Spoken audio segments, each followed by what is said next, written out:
Today's daf we're going to be learning is Chullin daf memchet. Today's daf is sponsored by Ruth Winkler for Refuah Shlema of Sarah Sima Bat Hana Miriam. Okay, today we are going to continue with the lungs and all different issues that come up, although it's going to be kind of focused on just a few particular issues. First, we're going to finish up the sugya from yesterday. We have Rav Nachman who said that, it's at least, again, it's a little tedious and detail-oriented and things that we don't really understand from. On the other hand, you're going to see derchei psika, like how rabbis paskined or didn't paskin, and we're going to see that throughout the daf. So we have Rav Nachman who said that this re'ash and imoka, we have a little bit of the part of the inside of it kind of came out somehow and is missing, but the krum, the membrane, is still intact. It's kshera. And then we brought a braita, and from there the braita is going to kind of get off on some other halachot, and that's where we're going to talk about unrelated things. But the braita first said this re'ash and imoka krum shala kayam afilu machzeket revi'i kshera, even if the size of it is a revi'i log what's missing, it's still fine. Then and by the way, if you remember, we talked about this idea of the, whether a chisaron inside is a problem, right? In the end, we said it's not a problem. That topic is going to come up again. If nitla shalpuchit shela kshira, if the womb is not there anymore in the animal, that's fine. Hitlia kaved shela, if the liver is worm infested, zehaya ma'aseh, there was a case. Va'alu aleha b'nei Asya shlosha regalim liyavne, the people living in this place called Asya, which perhaps, according to the Quran, is near Turkey. They went 3 times to Yavne on the holidays to ask about this liver.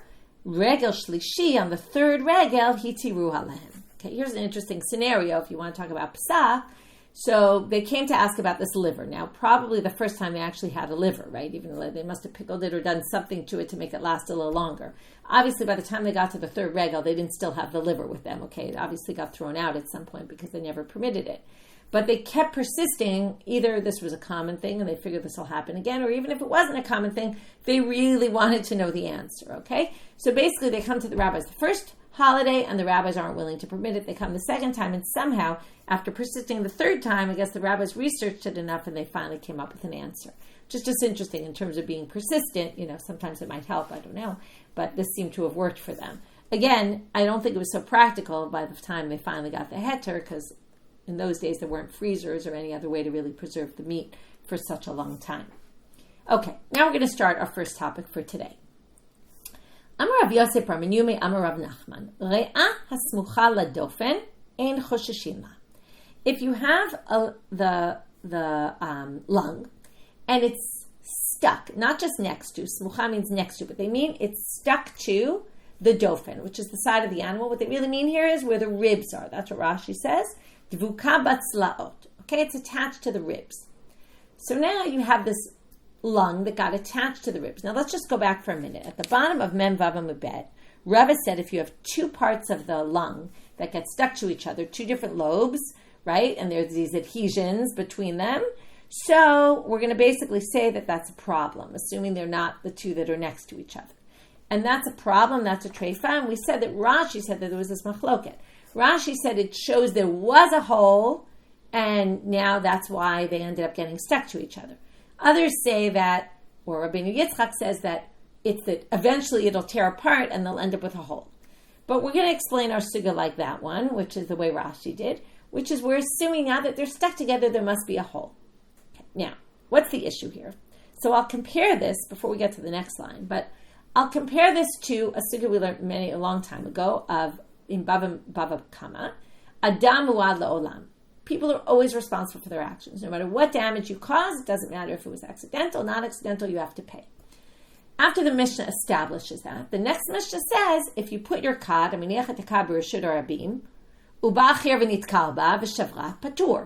someone else, you put your kad in the middle of the street, and somebody else steps on it and breaks it, they're exempt. Now, how could you say on the one hand, you're always responsible for your actions, and then the next line you say, oh, but not in that case. So what's the reason? Well, the reason is, without getting into all the details of that sugya, but the overarching reason is, and it's something that comes up a lot there, which is, on the one hand, you're completely responsible for your actions. On the other hand, if there's somebody more responsible, then we put the responsibility on them. What were you doing putting your jug in the middle of the street? What did you think was going to happen, right?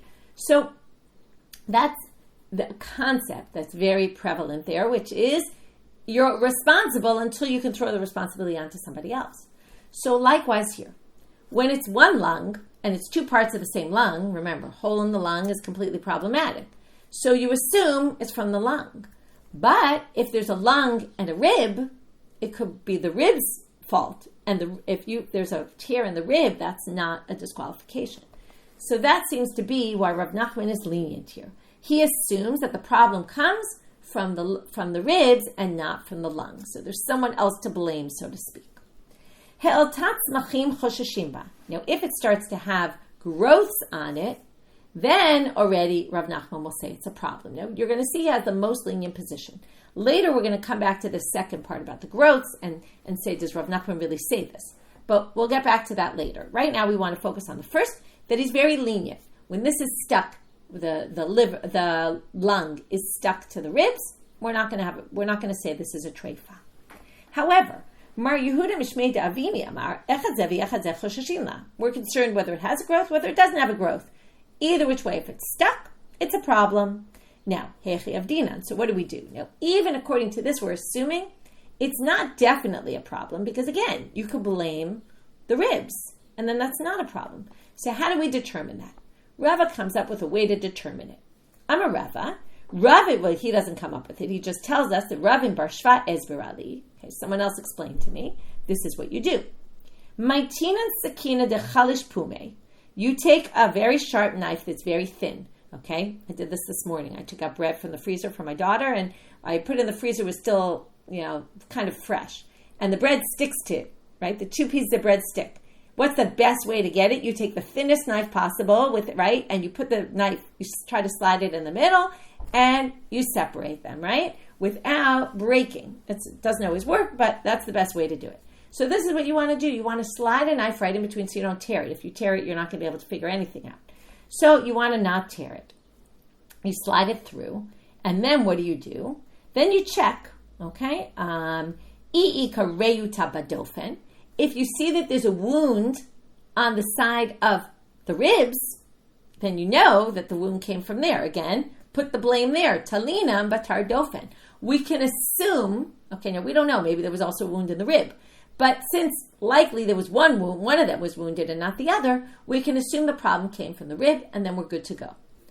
But Elo, however, right, the burden of proof is on, right? You have to prove it. If you have no way to prove it, Mahmat reahi utreifa, right? The problem is that you can't really tell if the wound came from the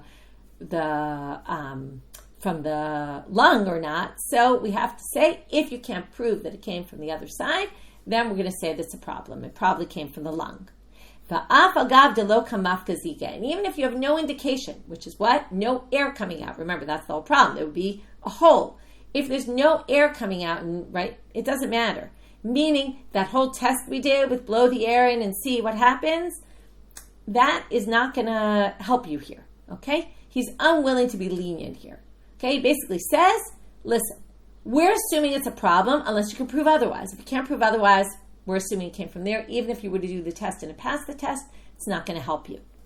Rav Nechemia, however, Bered Rav Yosef, Badik Labe Pashuri. He did the water test. He says, soak it in water. If nothing comes out, it doesn't have a hole, and then we can say it's not, right? We can't say it is the dofen, but we can say it's not the lung.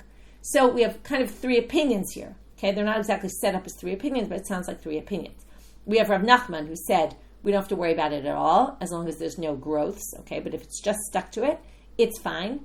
We have the second opinion, Mar Yehuda Mishmei Davimi, who said it's a problem, but if you can open it and see the wound is on the other side, you're good. If not, you're stuck. No test will help you.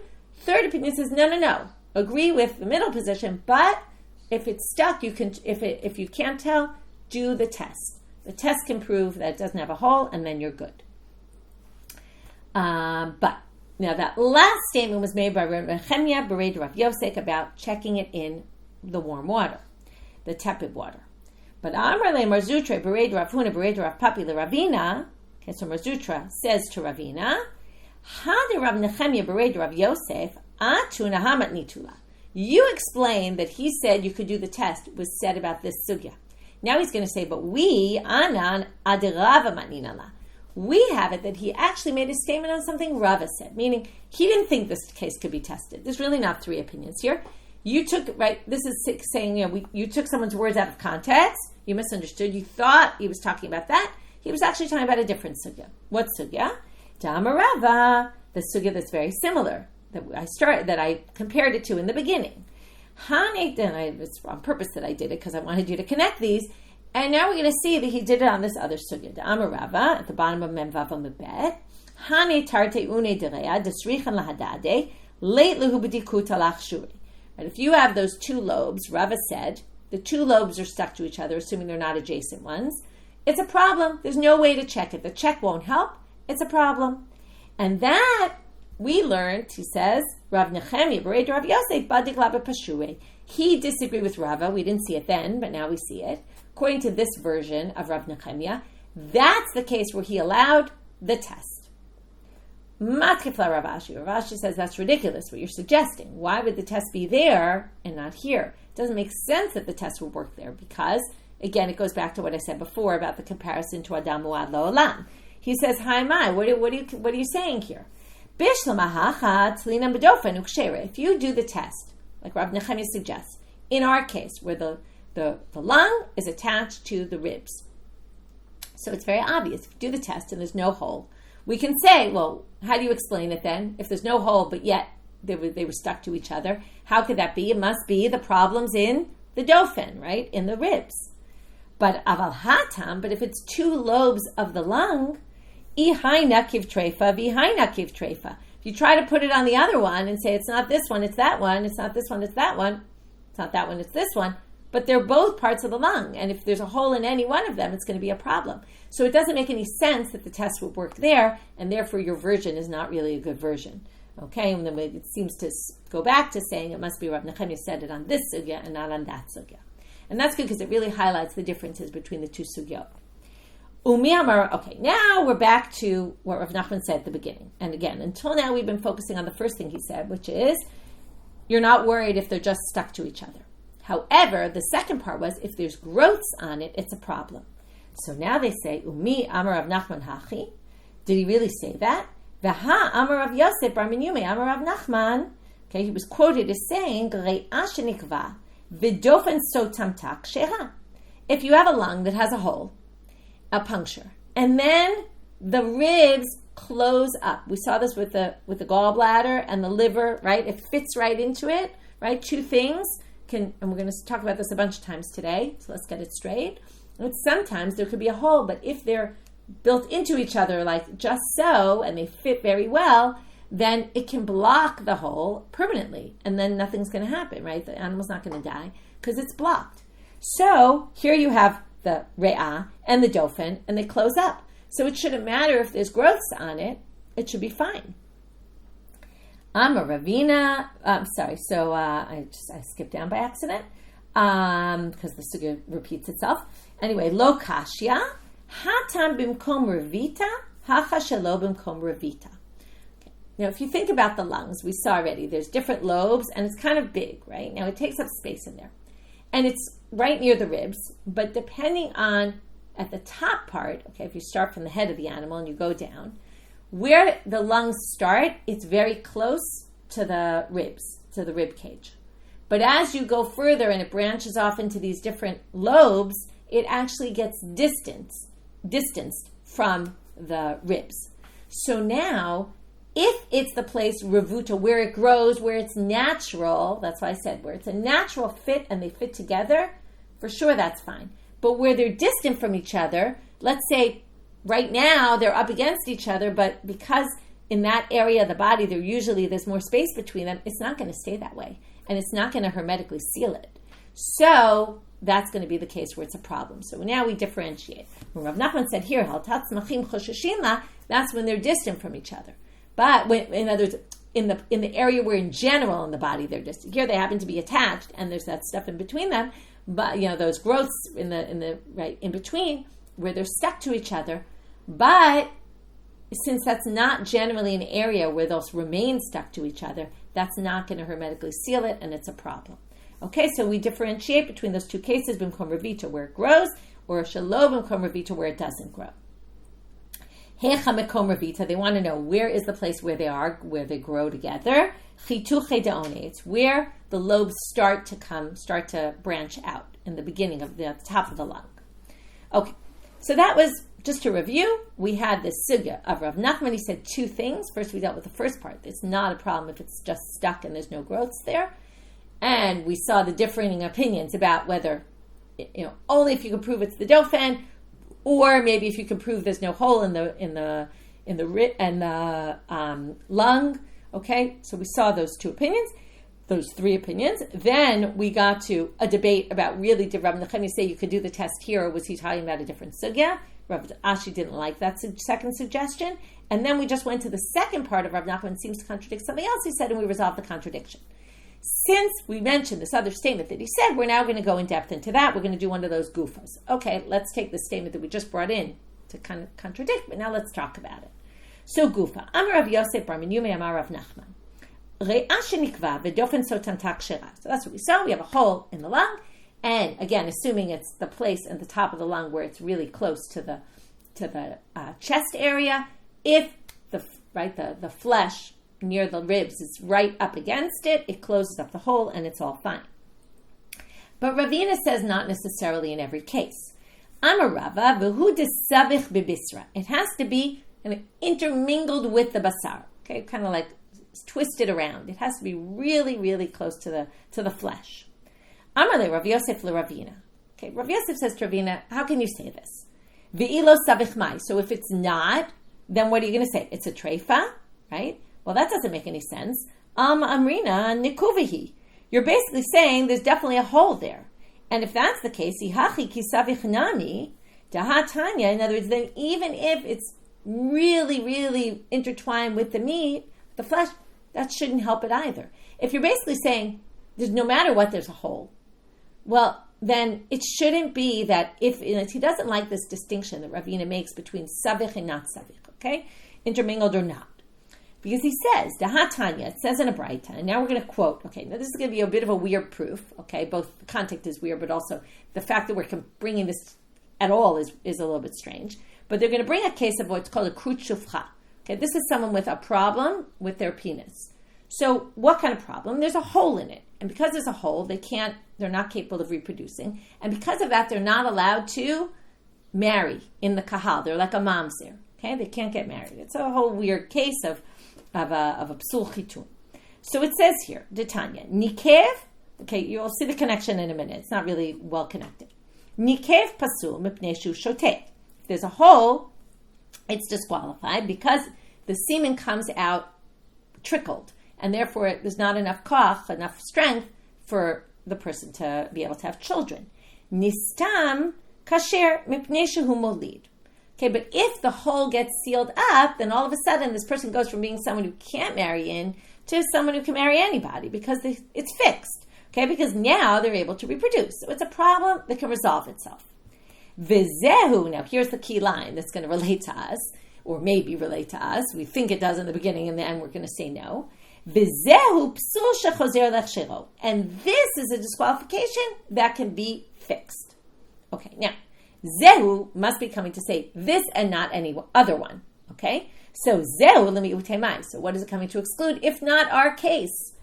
V'lav lemi'ute ki agavna. Is it not coming to exclude our case? Like here we have a nekev we have a hole in the, now it's completely different, but it's hole in the body, right? Animal, person, different part of the body, but what's the difference? It's saying this case can be fixed of the krut shufcha, but not our case, meaning if you have a hole in the lung, it doesn't matter that it's closed up right now or covered up by some other body part. It's a problem. So in other words, he's saying, if you think it only works with savich, in other words, then we're assuming it's because you assume there's a hole there, but then it shouldn't even help.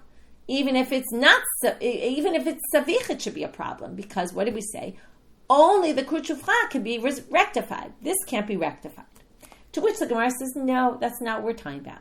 If it's a natural closure and it's savich and it's really what it really means is it's very tight.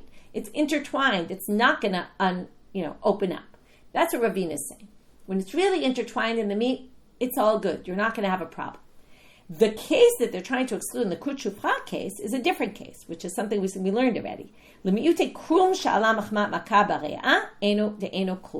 If you have a scab, though, that covers up a hole, we know the scab is ultimately going to come off, and then the hole will open up again, and that's not considered a closure. Okay?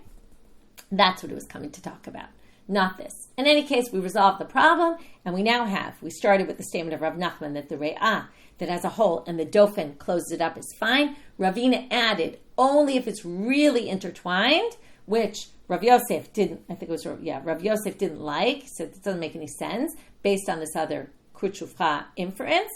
Okay, we dropped the inference, it's not really talking about this, and it's fine. But now that we answered this answer, Matkifla Rav Ukva Barchama. Ilu inkuv bedofen lahadei mai treifa. He says, okay, wait a minute. The assumption is there's a hole, right? In the lung. Because there's a hole in the lung, but it's covered up by the rib, it's all good. But wait, what if there's a hole in the rib right opposite the hole in the lung? Then obviously it's not going to close up the hole and it's a problem, right? That's pretty intuitively obvious. So that's what they're saying. Isn't that obvious? It's going to be a treifa. Okay, I'll read it again. Inkub bedofen lahadei. Okay, it should be with a yud there, lahadei. Which is, there's a nekev, a perforation in the dofen, in the ribs, right opposite it, that's lahadei, my treifa, right? Okay, pretty clear it's a treifa. Well, then we have another problem, which is litni nekuvat dofen. Why isn't that listed as a treifa in the Mishnah? The Mishnah should have said, remember, re'ah shenikva, a re'ah that has a hole, o shechasra, or it's missing a part, or there's nekuvat dofen right nearby. Why didn't it say that? Okay, right near the hole. You can probably think already why they didn't say that, and the Gemara is going to answer that, but what they're going to do is they're going to counter question. And they're going to bring an exact parallel case, which I mentioned it today in class. Also, I mentioned it so that when you got there, you remember it. V'lit amechi says, Had amar Rabbi Yitzchak bar Yosef, amar Rabbi Yochanan, mara shenikva v'kaved sotam tak shera. We talked about this with the gallbladder and the liver. If you have a hole in the gallbladder, which is a problem, but the liver covers it up, it's fine. Now, if you have this parallel case there, then now what are you going to say? Ilu inkuv kaved lahadeh. Now, what if obviously we're going to make the same inference. If the liver had a hole right opposite where the gallbladder had the hole, it would obviously be a problem, right? My treifa. Well, then, litni nekuvat hakaved. So why doesn't it say a hole in the kaved opposite the gallbladder hole in the Mishnah? Well, why doesn't it say it? And now they're going to basically say, right, don't ask the question here, you should have asked the question there, and I'll tell you why it doesn't say it. Ela ki nikva delav mine mitarfa lo katane. When the hole is not in the same limb or the same part of the body as the one we're discussing, it doesn't mention it. Now, we're talking about the lung, so we're not going to start talking about a tear in the rib that's opposite the tear in the lung, right? We're talking about the lung. So the Mishnah only mentions things that have to do with the lung. So first they start with the reason they don't do it with the gallbladder is because we're talking about the gallbladder and the hole is actually in the liver. So since it's not the same type that they're discussing, they're not going to mention it in the Mishnah. Hachinami will say the same thing by us. Kevan delav mine mitarfa lo katane. Since it's not the same type, so it's not going to be listed there. Okay. Okay, second topic for today. We finished the first topic. Again, just to summarize, let's just summarize and get this part straight before we move on.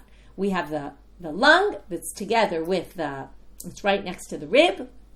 And in the first, right, we first discussed when they're stuck to each other, right? And then we had the three opinions, what we do. Is it a problem? Is it not a problem? That's without the growths. Then we said, how could Rav Nachman say the growths are a problem? Isn't it closing up, right? Doesn't one close the other? And then they say, no, that's different because, right? And they basically bring this other statement to contradict, where if they close each other up, that's fine. But we're saying, no, we're talking about a different part, where the lungs aren't so close to and therefore it wouldn't be a hermetically sealed area. Then once we got into that other source, we now want to go into that other source and ask some questions about it. And basically, right, we brought in Ravina and then questioned Ravina about it having to be intertwined, where what if they're one up against the other? And from there we got into some other questions about it, right? Why isn't it mentioned as a psul with the hole opposite and all that? Okay, so that was all a tangent.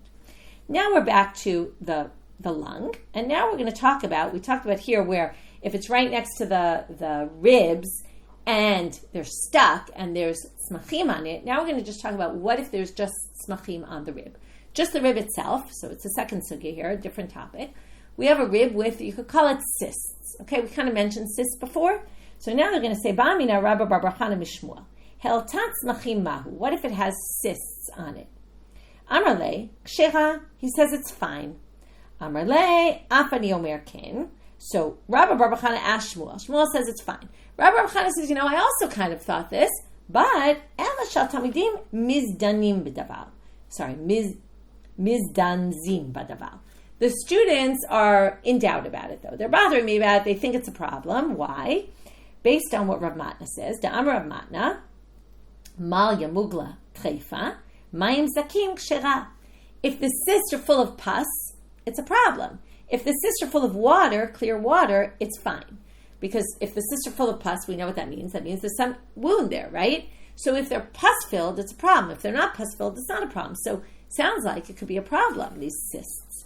So Amarle, Hahi bechul ye'itmar. Shmuel says you got it all wrong. The students are misquoting it. That statement was said about kidneys, cysts on the kidneys. It wasn't talking about cysts on the lungs. Okay, he basically says like they're quoting it out of context. So right now it sounds like everybody really permits these cysts. Rabbi Yitzchak bar Yosef have a ka'azel b'trei to Rabbi Yirmiyah b'shuka detabchi. Now we have a good story. So this Rabbi Yitzchak bar Yosef is following Rabbi Yirmiyah on the shuk. And he wants to have an answer to this question. If they have cysts on it, what's the story? So he's in the shuk of the tabachim, of the butchers. Chazanu lahanach dekaimet simche simche. So he sees these lungs that are full of cysts. Amarle lo bay mar umtza. So he says to Rabbi Yirmiyah, don't you want to buy some meat? Don't you want to buy some raw meat? He's trying to entice him to go buy the meat, and he wants to see, is he going to buy the meat with the cysts on it or not? Well, Rabbi Yirmiyah is a little smarter than him, at least at this point in the story. And he says, Amarle. And Rabbi Yirmiyah wants to avoid answering this question. So he says, Late prete. Oh, I've got no money. I buy meat, but I have no money. Well, it wasn't the best answer because, right, you always have to think when you want to refuse someone, you have to figure out a way that they won't come up with, oh, well, I got a better, right, I can get around your answer. So, Amarle akfan ana. He says, oh, you can do it on credit. Buy it. I'll pay. You can pay me the money later. Okay, you don't have cash on you today, no problem. Pay me later. So, Amarle, he says, okay, fine. I have no choice. I have to answer you. My avidlach, what do you want me to do? Techiatu l'kamei de Rabbi Yochanan. When I came before Rabbi Yochanan, Mishalo le l'kamei de Rabbi Yehuda bar Rabbi Shimon, Demore be mishmei de Rabbi Elazar bar Rabbi Shimon lehetera. They sent in front of Rabbi Yehuda bar Rabbi Shimon, who taught in the name of Rabbi Elazar bar Rabbi Shimon, to permit it. V'lei lo svirale, but Rabbi Yochanan wouldn't permit it. So now we start to see the dissenting opinion. Until now, everyone seemed to permit, other than the students had some question, but they were wrong about their question.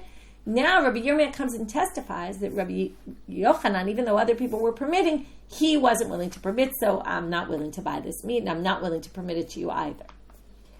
Okay, another story. I'm a Rava. Kiyava Maskina Batreda Rav Nachman. When I was following Rav Nachman, Beshuka de Gildai, in the tanner's shuk, V'amrila Beshuka de Rabbanan. Some people say we're turning out Amubet. Some people say in the shuk of the rabbis.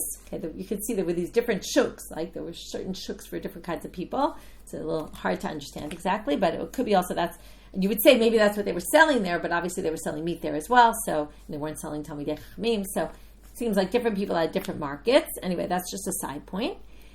Chaze hanach dekaimin kande kande. Okay, so when I was doing that, I saw they had these big cysts on them.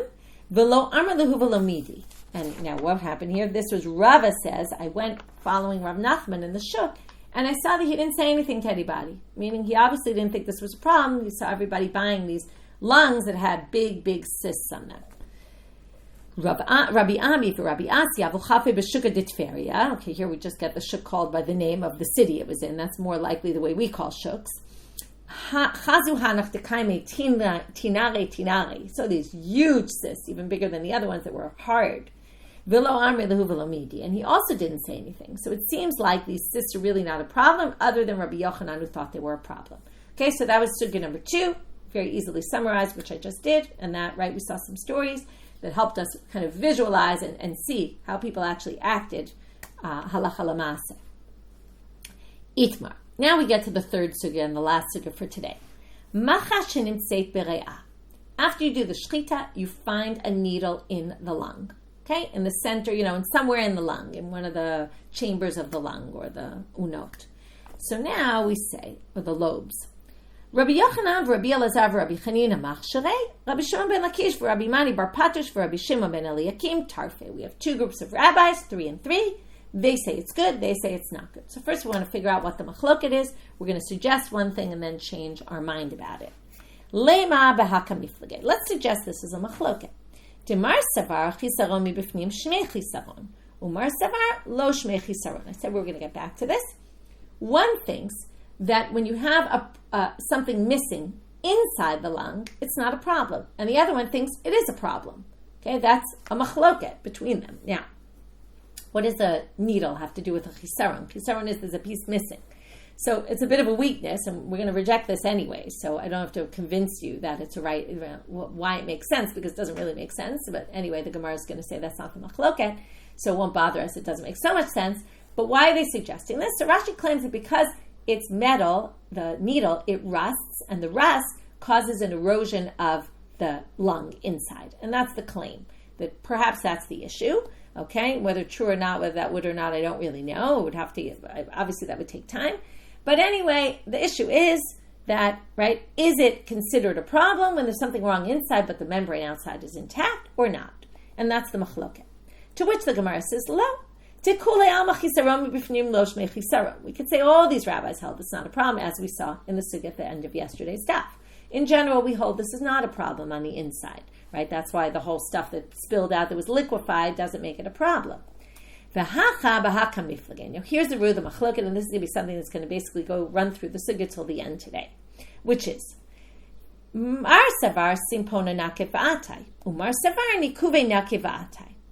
There's two. Before we explain the words, there's two ways this needle could have gotten into the animal. What happened? The animal obviously ate it. That's the assumption. Okay, we're not assuming the animal knocked into something and the thorn went all the way inside the body. How do things get all the way inside the body? You eat them. So when the animal eats it, it has two choices. It can go down the windpipe, right? Or it could go down the esophagus. So now, which one did it go, right? The kaneh or the veshet? If it goes through the kaneh, then it got into the simpon. Remember, there's the kaneh. Then there's, right, that's the windpipe. From there, it branches off into the simponot. From there, it goes into the lung. That is the first option. Simpona nakev va'atai. It went through the kaneh to the simpon, came through there, and that's not a problem. Why? Because we're going to assume, and we'll talk about this later, that it obviously made a hole in the simpon, okay? But that's the only place it made a hole, and that seems to be not a problem. Went from in there into the lung, into the meat of the lung, okay, there's no problem that there's some hole through the lung, that's not a problem, right? The whole problem is when it goes through the membranes, but this didn't cut through the membranes, so you're okay. The other way it goes through the body is through the gullet, the veshet. From there it goes, right, in through, right, or esophagus, whatever we call it, it goes through there. Now, how does it get to the lung? It has to pass through some other body parts first, right? When it goes there, it goes through the digestive tract. Then, if a needle went through, it already cut through the stomach. That's already a problem, okay? Then it's going to have to cut through the membranes of the lung. That's also a problem. No matter what, it's going to have cut through a bunch of things that are going to make the animal a treifa. So if it went that way, so basically they're going to assume the people who forbid, the second group of rabbis say it went that way, and that's why it's a treifa. That's nekuve nakev va'atai. It made holes all along the way in places where it's going to be a problem. So now we're going to have some stories, and we're going to see how they paskind. Because right now we have two groups of rabbis. One says it's good, one says it's not good. So this time we had not a whole lung, but we have a slice of a lung. Okay, they cut up the lung into pieces, and we have a slice of a lung with a hole in it, with a needle in it. Okay, now Aitu alakamei de Rabbi Ami. So they brought it before Rabbi Ami, Savalach Shua. So he thought to permit it, just like all these rabbis who said it was permitted.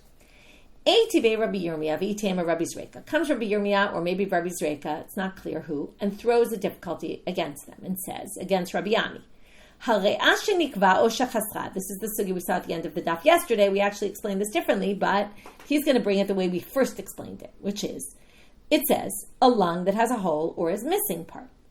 My chasra, what does it mean it's missing a part?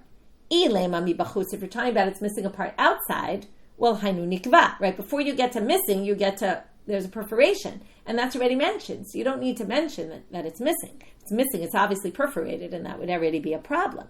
And lalav mi bifnim, it must be internally, inside the lung. And what would you infer from there? Shma minach chisaron mi bifnim shmei chisaron. And therefore, it should be a problem, because any kind of problem inside is a problem. So he says, how can you paskin that this is okay? Yeah. So Rabbi Ami shut his mouth and didn't say anything. Okay, so this group of people came with this animal, with this piece of a lung, wanted to permit the meat of that animal and say it's not a treifa. He wasn't willing to do it because of Rabbi Yirmiyah's question, even though he wanted to. Okay, so what they do? They went to another rabbi. He also thought, I should permit it. But again, but again, now obviously Rabbi Yirmiyah and Rabbi Zeka were following around this group of people and wanted to make issues wherever they could. So, they said, look at what the Mishnah says. Again, this is just a complete repeat of what we just saw. My chasra, what does it mean it's missing? If you're going to say outside, hainu nikva, right on the outer membrane, well, that already says nikva. It must be inside. And what does it sound like? It's missing a part inside. That's a problem. So how do you permit this one with the needle inside? Okay, so basically Rabbi Yochanan wasn't willing to permit. So what did they do then? You think they go to a third rabbi. But instead of going to a third rabbi, they go back to the original rabbi, Rabbi Ami. Hadar Shadra Kameh to Rabbi Ami.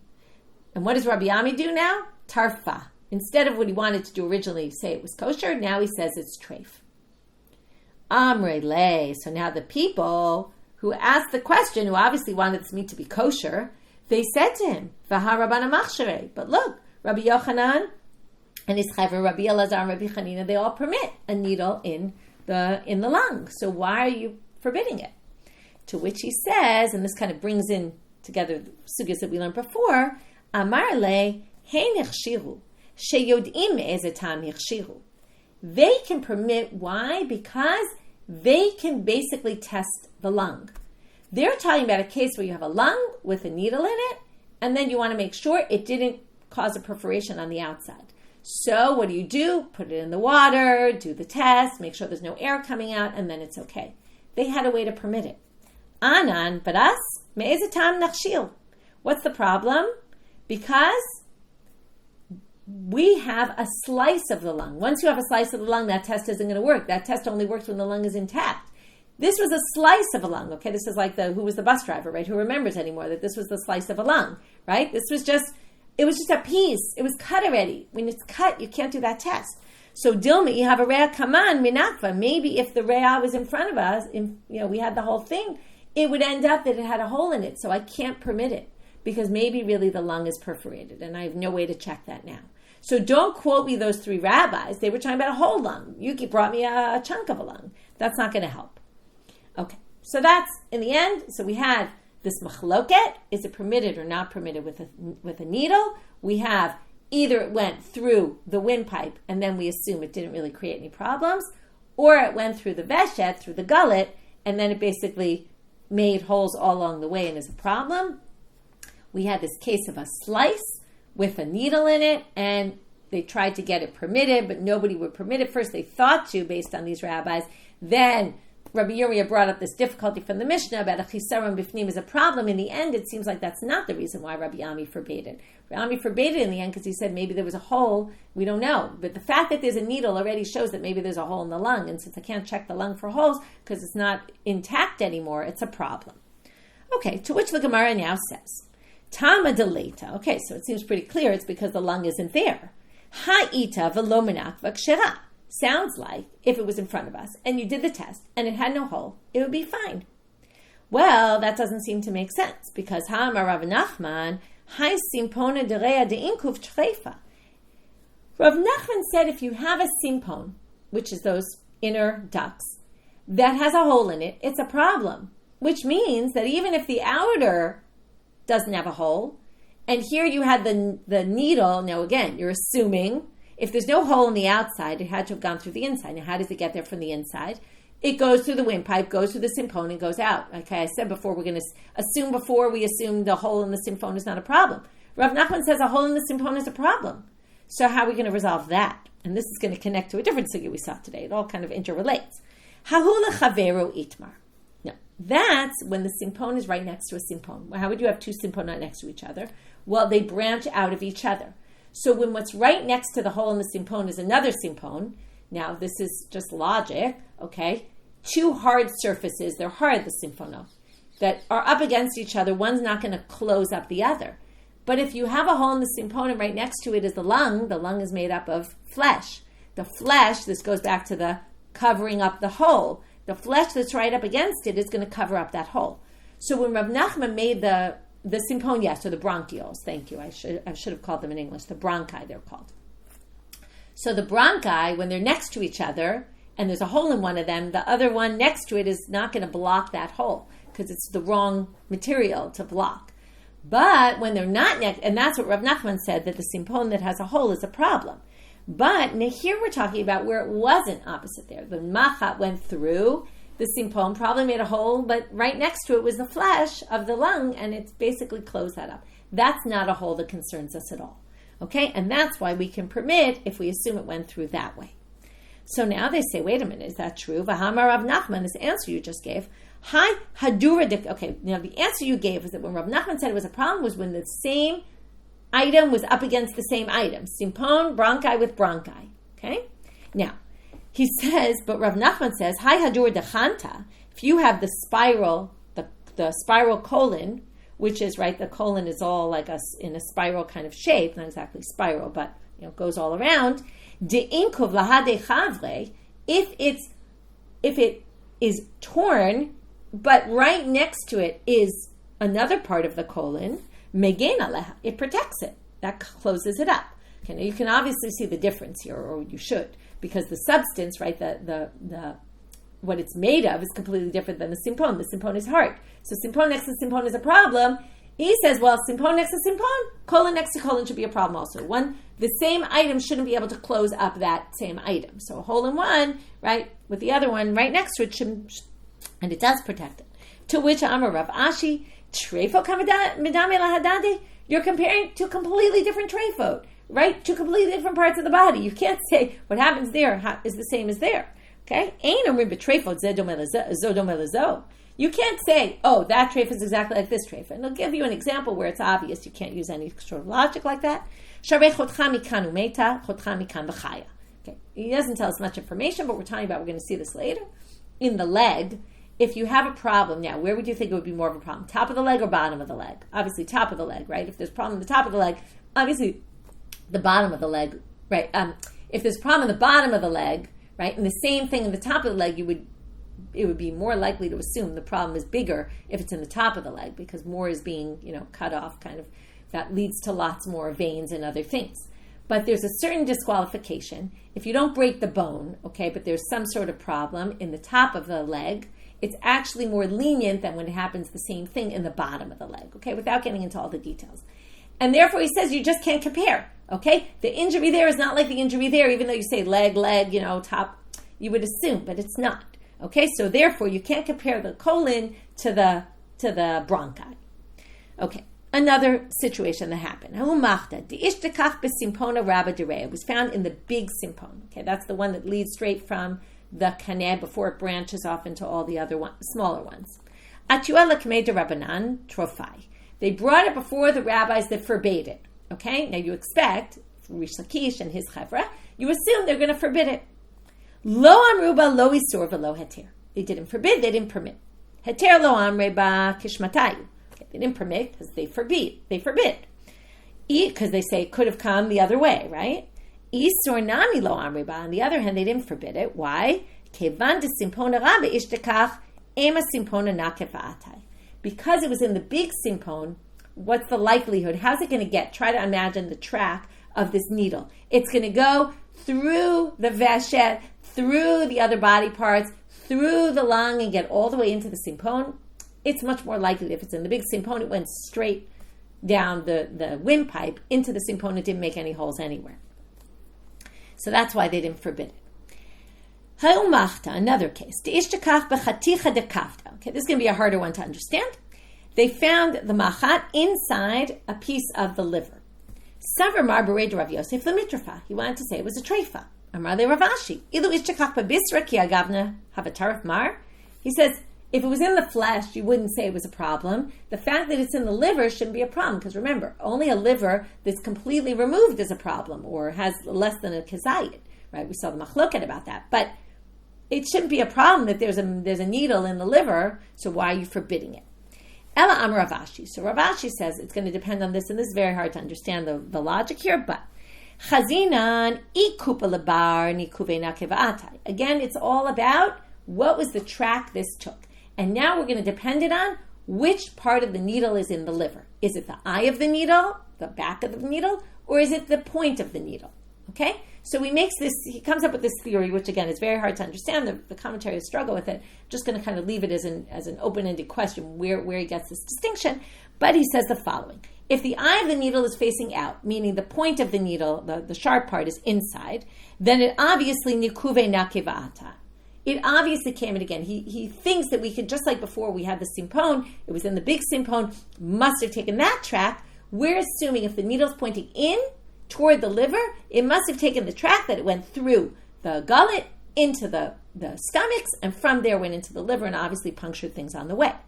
But if the eye of the needle is what's specifically in the animal, in the liver, simpona nake va'atai. He assumes it came from the other way, from the liver, from the lung, okay? And it went through the simponon and from there got to the liver, and someone doesn't think that's a problem. But this is only in a big, thick needle, because in a big needle, the eye of the needle is not sharp. Aval katinta, but if it's a very small needle, right? If you ever have a needle, you know those little needles, the eye of the needle is just as sharp, and therefore it doesn't teach you anything. Loshna kupa legav, loshna kupa levar. It doesn't matter which way the eye of the needle is. Nikuve nakiva'ata. You can assume that it could have gone the same track as the other and poked its holes through and went that way. So we think somehow that the direction the needle is, if it's a big needle, it's an indicator of which track it took. Anyway, that's a good summary of the last section of the sugya, which we'll end with, which is a needle that's found in a lung, right? Which track did it take? That's really the whole question, because if it only went through the kaneh, the windpipe, and went straight to here, which is a much more direct route, it actually doesn't cause any damage. It's going to cause it to be a treifa. But if it went the other way, it does, and obviously we don't know which way it went. So we have some rabbis who think it went that way, some rabbis who think it went that way, and therefore they have this debate. And then again, certain unique situations could be an indicator that maybe it went the other way than what we normally think, or something like that, which we've talked about a few situations. And with that, we finished today's daf. We did the summary but if we do like a really, really brief summary, we talked about the lung that's right up against the dofen. That was sugya number 1. Sugya number 2 was if there's cysts on the lung, and sugya number 3 was if there's a needle in the lung. With that, we finished for today. Wishing everyone a good day.